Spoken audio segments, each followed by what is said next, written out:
परिचय। अंकिता, हम सब जानते हैं कि कोशिका जीवन की संरचनात्मक तथा क्रियात्मक इकाई है। क्या तुम जानती हो कि इसका वास्तविक मतलब क्या है?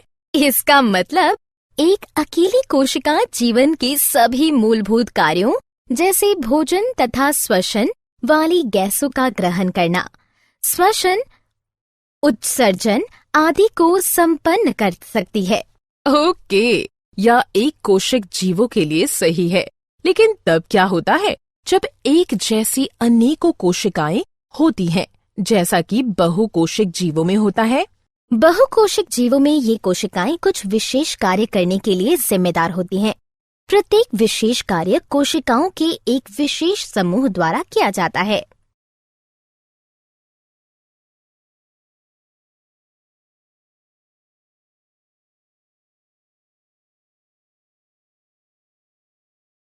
हाँ, मुझे याद है कि तंत्रिका कोशिकाएं मस्तिष्क से शरीर के सभी भागों में सूचनाएं ले जाती हैं। पेशिया कोशिकाएं फैलती तथा सिकुड़ती हैं, जिससे गति होती है। रक्त ऑक्सीजन, भोजन, हार्मोन और अपशिष्ट पदार्थों का वहन करता है। पौधे भी सजीव होते हैं तथा जाइलम एवं फ्लोएम कोशिकाएं जल तथा भोजन को एक भाग से दूसरे भाग तक ले जाते हैं। बहुकोशिक जीवों में श्रम विभाजन पाया जाता है, लेकिन मुझे इस शब्द का मतलब अच्छी तरह नहीं पता। श्रम विभाजन का अर्थ है शरीर में एक निश्चित स्थान पर पाई जाने वाली कोशिकाओं के समूह द्वारा एक विशेष कार्य करना। ऐसी कोशिकाओं के समूह को ऊतक कहते हैं, जो कि इस प्रकार से स्थित तथा व्यवस्थित होते हैं जिससे कि वे विशेष कार्य को कर सकें। इस प्रकार हम ऊतक को इस प्रकार भी परिभाषित कर सकते हैं कि ऊतक ऐसी कोशिकाओं का एक समूह है जो कि संरचना में समान होती है तथा एक साथ मिलकर एक विशिष्ट कार्य को संपन्न करती है। उदाहरण, तंत्रिका कोशिका।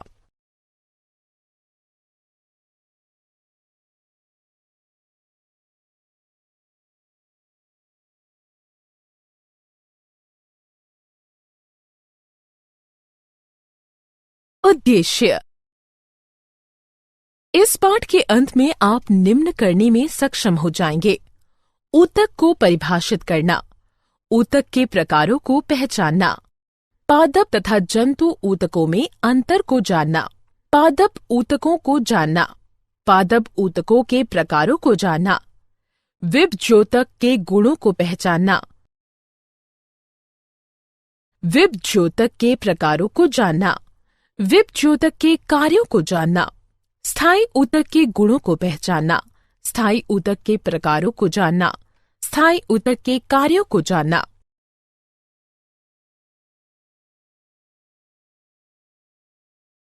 पादप तथा जंतु कोशिका। पादप तथा जंतु दोनों सजीव हैं, किंतु उनकी आंतरिक संरचना बिल्कुल भिन्न होती है। क्या तुम बता सकते हो कि ऐसा क्यों होता है? मैं एक मुख्य अंतर ये जानती हूँ कि पौधे स्वपोषी होते हैं, अर्थात वे हरित लवक यानी क्लोरोप्लास्ट की सहायता से सूर्य के प्रकाश, कार्बन डाइऑक्साइड तथा जल की उपस्थिति में अपना भोजन स्वयं बना सकते हैं। वे एक ही स्थान पर रहते हैं, इसलिए पौधों में इस प्रकार के ऊतक पाए जाते हैं जो कि उन्हें मजबूती प्रदान कर सके। उनमें से कुछ मृत ऊतक होते हैं जो कि यांत्रिक मजबूती प्रदान करते हैं। हाँ, मैं जानती हूँ कि जंतु परपोषी होते हैं तथा भोजन, साथी तथा आश्रय की खोज में उन्हें इधर उधर घूमना पड़ता है, इसलिए उन्हें पौधों की तुलना में अधिक ऊर्जा की आवश्यकता होती है। इस कारण से जंतुओं की अधिकतर ऊतक जीवित होते हैं। पौधों तथा जंतुओं के बीच उनकी वृद्धि के प्रतिरूप में एक मुख्य अंतर होता है। पौधों की वृद्धि कुछ क्षेत्रों में ही सीमित रहती है। हाँ, किंतु जंतुओं में उन स्थानों पर वृद्धि सीमित नहीं होती तथा इनमें वृद्धि नियमित रहती है। जंतुओं में ऊतक तंत्र का संरचनात्मक संगठन अधिक विशेषीकृत होता है।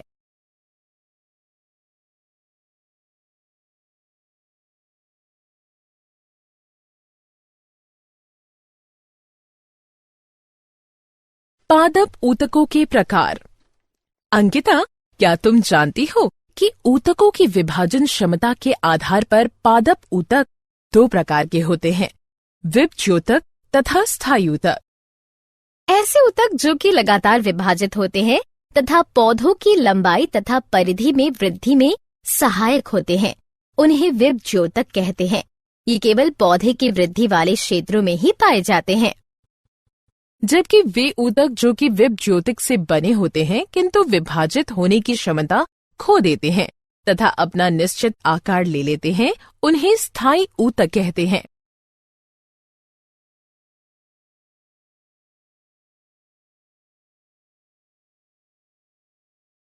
क्रियाकलाप। हमें क्रियाकलाप द्वारा ये सिद्ध कर सकते हैं कि पौधों में विभज्योतक पाए जाते हैं। मैं एक शीशे की नली लूंगी तथा अंकिता तुम पानी से भरी बिल्कुल ऐसा ही एक शीशे की नली लो।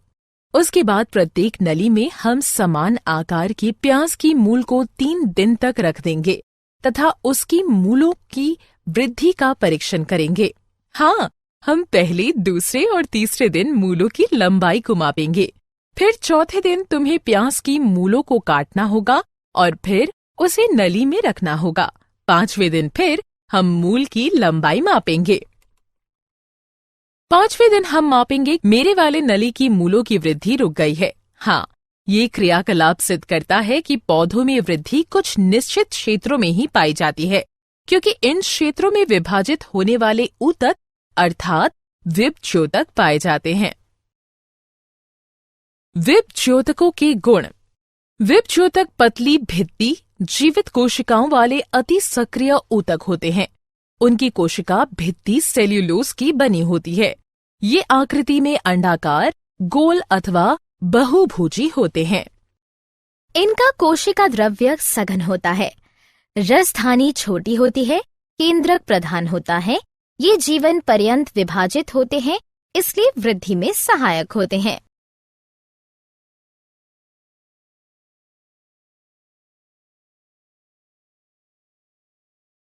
विभज्योतकों के प्रकार।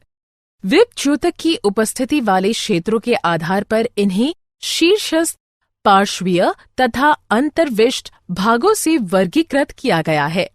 जड़ों तथा तनों की वृद्धि वाले भाग में पाए जाने वाले ऊतक शीर्षस्थ विभज्योतक कहलाते हैं। जड़ों तथा तनों से पार्श्वीय हिस्सों अर्थात परिधि में पाए जाने वाले ऊतक पार्श्वीय विभज्योतक कहलाते हैं। तनों के पर्वों के निचले भाग में पाए जाने वाले ऊतक अंतर्विष्ट विभज्योतक कहलाते हैं।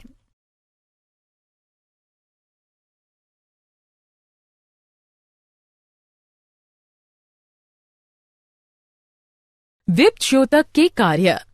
विभज्योतकों का मुख्य कार्य लगातार नई कोशिकाओं का निर्माण करना है। जड़ों तथा तनों में बढ़ाव के कारण शीर्षस्थ विभज्योतक पौधे की वृद्धि करते हैं। ये वृद्धि प्राथमिक वृद्धि भी कहलाती है। पार्श्वीय विभज्योतक पौधे का व्यास बढ़ाते हैं। ये द्वितीयक वृद्धि भी कहलाती है। अंतर्विष्ट विभज्योतक अंगों की लंबाई में वृद्धि करते हैं। स्थायी ऊतक। कुछ समय पश्चात विभज्योतक विभाजित होने की अपनी क्षमता खो देते हैं तथा एक विशेष कार्य को संपन्न करते हैं एवं स्थायी ऊतक का निर्माण करते हैं। इस प्रक्रिया को विभेदीकरण कहते हैं। विभेदित विभज्योतक विभिन्न प्रकार के स्थायी ऊतक बनाते हैं। स्थायी ऊतकों के गुण। स्थायी ऊतकों में कोशिकाएं पतली या मोटी भित्ति वाली, जीवित या मृत तथा परिपक्व होती है। स्थायी ऊतकों की आकृति अंडाकार, गोल, बहुभुजाकार अथवा फाइबर की तरह लंबी होती है। इनमें अंतराकोशिक स्थान पाया जाता है। कोशिका द्रव्य रसधानी युक्त होता है, क्योंकि इसके अंदर विभाजन होने की क्षमता नहीं होती, अतः ये वृद्धि में सहायक नहीं है।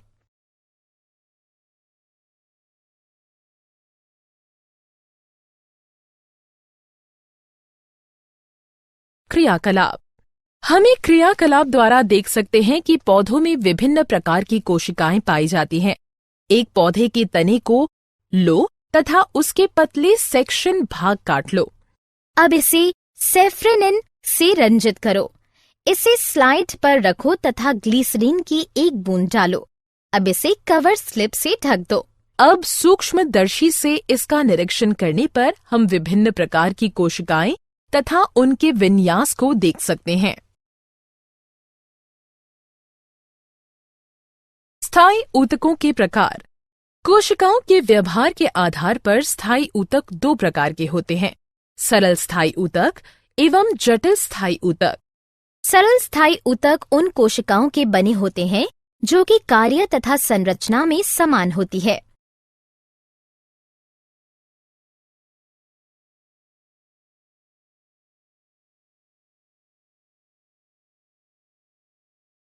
सरल स्थायी ऊतकों के प्रकार। कोशिकाओं के व्यवहार के आधार पर सरल स्थायी ऊतक तीन प्रकार के होते हैं, पैरेन्काइमा, कॉलेन्काइमा तथा स्क्लेरेकाइमा। पैरेन्काइमा पतली प्राथमिक भित्तियां वाली कोशिकाओं से मिलकर बने होते हैं जो कि उनके प्रोटोप्लाज्म को बनाए रखती है। कॉलेन्काइमा मोटी प्राथमिक भित्तियों वाली कोशिकाओं से मिलकर बने होते हैं जो कि उनके प्रोटोप्लाज्म को बनाए रखती है। स्क्लेरेन्काइमा लिग्नन युक्त द्वितीयक भित्तियों वाली कोशिकाओं से मिलकर बने होते हैं जो कि परिपक्व अवस्था में अपना प्रोटोप्लाज्म खो देते हैं, अर्थात वे मृत हो जाते हैं।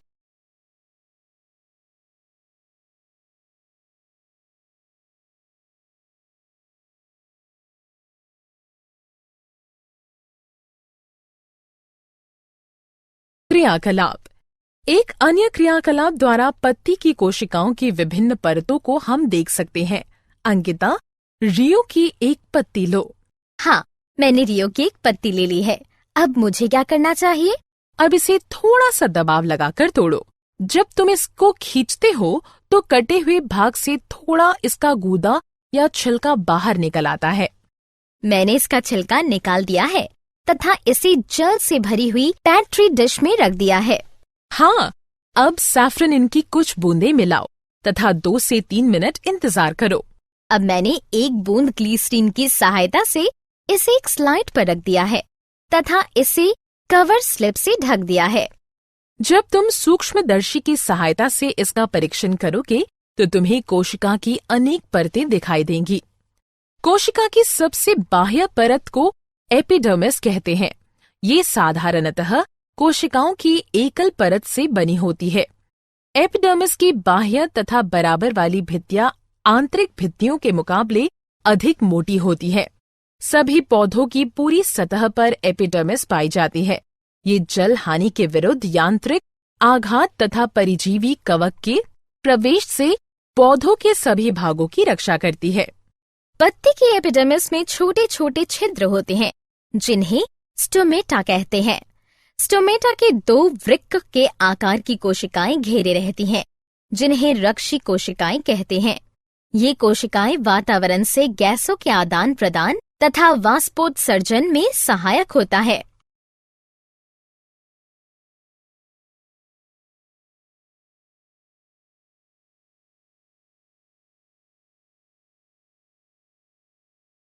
सरल स्थायी ऊतकों के कार्य। पैरेन्काइमा एक संचयी ऊतक की भांति व्यवहार करता है। यह अपनी फूली हुई कोशिकाओं के कारण अन्य ऊतकों के मध्य स्थानों को भरता है तथा पौधे की आकृति को बनाए रखता है। ये भोजन को संचित करता है तथा उनका स्वांगीकरण भी करता है। पैरेन्काइमा तथा कोशिका भित्तियों द्वारा पदार्थों का संवहन होता है।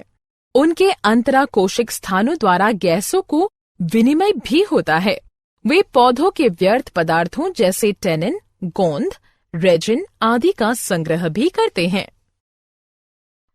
कॉलेन्काइमा एक यांत्रिक ऊतक है, इसलिए ये यांत्रिक सहायता तथा लचीलापन प्रदान करता है। स्क्लेरेन्काइमा मुख्यतः यांत्रिक होता है तथा सुरक्षा प्रदान करता है। ये पौधों को मजबूती, उभार तथा लचीलापन देता है। जटिल स्थायी ऊतकों के प्रकार। जटिल स्थायी ऊतक एक से अधिक प्रकार की कोशिकाओं से बने होते हैं। ये सभी कोशिकाएं परस्पर मिलकर एक इकाई के समान कार्य करती हैं। कोशिकाओं के व्यवहार के आधार पर जटिल स्थायी ऊतक 2 प्रकार के होते हैं, जाइलम तथा फ्लोएम। पौधों के सहायक तथा जल संवहन ऊतक मुख्यतः वाहिनिका ट्रेकिड वाहिका तथा काष्ठिया ऊतक से मिलकर बने होते हैं। पौधों के भोजन संवहन ऊतक चालनी नलिकाओं, रेशों, पैराक्राइमा तथा स्किलेरेट से मिलकर बने होते हैं।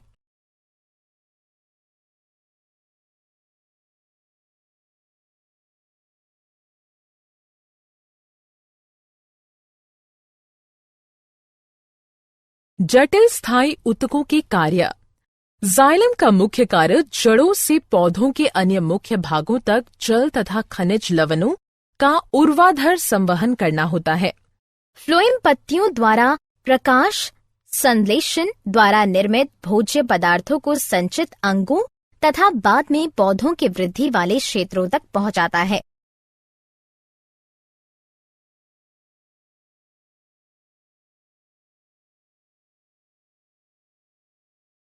क्या आप जानते हैं च्युइंग अचरस स्पोटा नामक पौधे का लेटेक्स होती है? पादप जगत के स्केलेटन काइमा के अंदर सबसे लंबी कोशिकाएं पाई जाती हैं। वाणिज्यिक कॉर्क ओक नामक पौधे से प्राप्त की जाती है। एक बीजपत्री पौधे जैसे घास में रक्षी कोशिकाएं डंबल के आकार की होती हैं।